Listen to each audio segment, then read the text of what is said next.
Saya tuh lahir tahun, kalau menurut KTP 46, tapi kalau menurut petoknya bapak saya 45 lahirnya.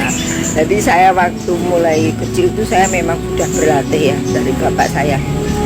Terus saya begitu SMA saya latihan sama Mas Imam langsung, karena pada waktu itu belum ada yang pesilat wanita. Jadi aku disahkan sebagai pendekar wanita pertama. Waktu itu 2 orang, saya sama Endang Mardika Niati.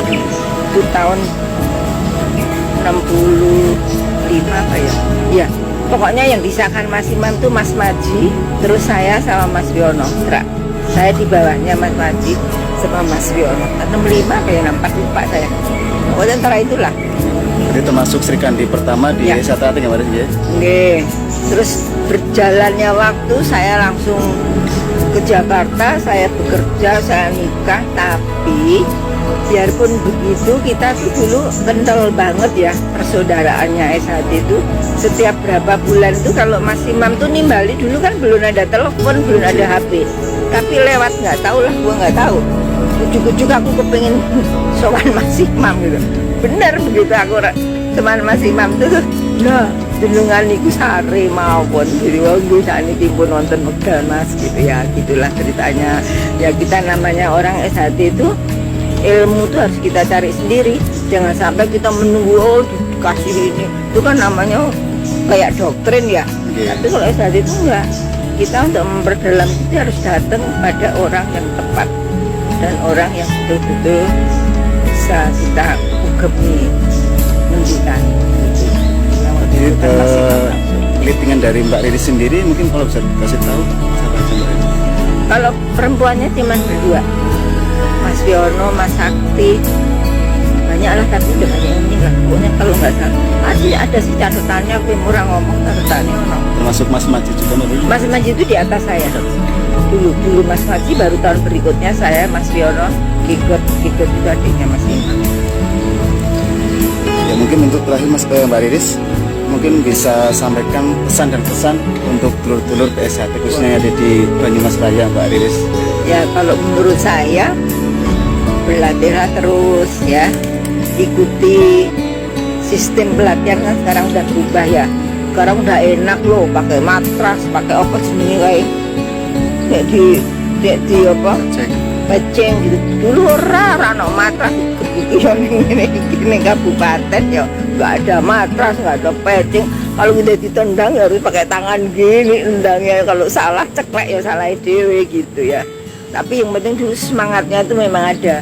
Tapi cuman sekarang itu harusnya itu loh, semangat jiwanya SHT itu harus ditumbuhkan. Dan kalau sudah warga jangan berhenti, kita belajar ajarannya. Jadi betul-betul tujuan SH-nya itu insan kamil, manusia berbudi luhur, itu betul-betul lahir batin seperti hati. Setia hati. Kita harus setia kepada hati kita sendiri. Jaga hati kita senantiasa kita bersih.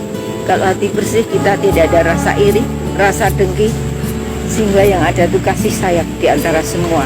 Semua kepada ciptaan Allah jadi sesuai dengan Al-Qur'annya. Jadi senantiasa berbuat kebaikan, insan kamil itu seperti itu. Jadi yang muda-muda secara fisik harus belajar ya. Belajar silat itu dari dulu 1 sampai 35 itu menuju karakter. Tapi kalau sudah 35 harusnya jadilah insan yang kamil. Itu harus tetap kita belajar kepada yang sepuh kita, kepada langsung kepada Mas Wiono atau nanti ketua umum, kalau ketua cabang ya ketua cabang ya, harus begitu, sering silaturahmi. Jadi kita tetap persaudaraan kita itu betul-betul aja terjaga ya nggak Mas Amari? Barangkali mau nambah ini aku kan suka lupa.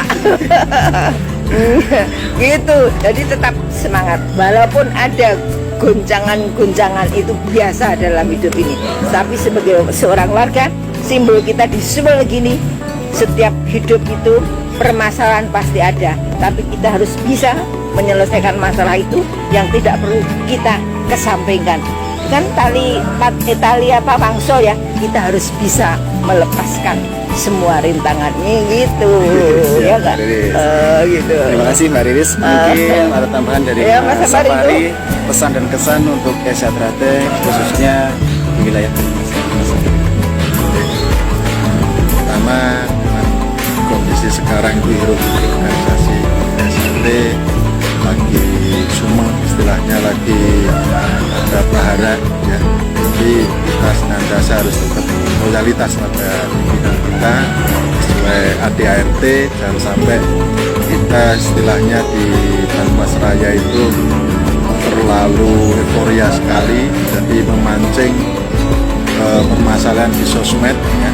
Jadi perkembangan organisasi kita memang seperti ini, tapi kita harus bijak dalam menghadapi semua masalah dengan jiwa muda. Terus kita saling ejek di media massa, di sosmed ya. Karena itu semua adalah saudara kita, ya harus kita hormati ya.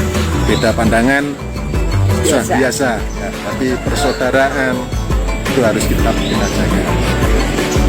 Ya. Terima kasih Mas Safari atas pesan dan kesannya, dan Mbak Riris, terima kasih atas waktunya telah bersedia untuk berbincang-bincang pada sore hari ini. Mudah-mudahan bisa bermanfaat untuk saudara-saudara khususnya dari PSHT Banyumas Raya.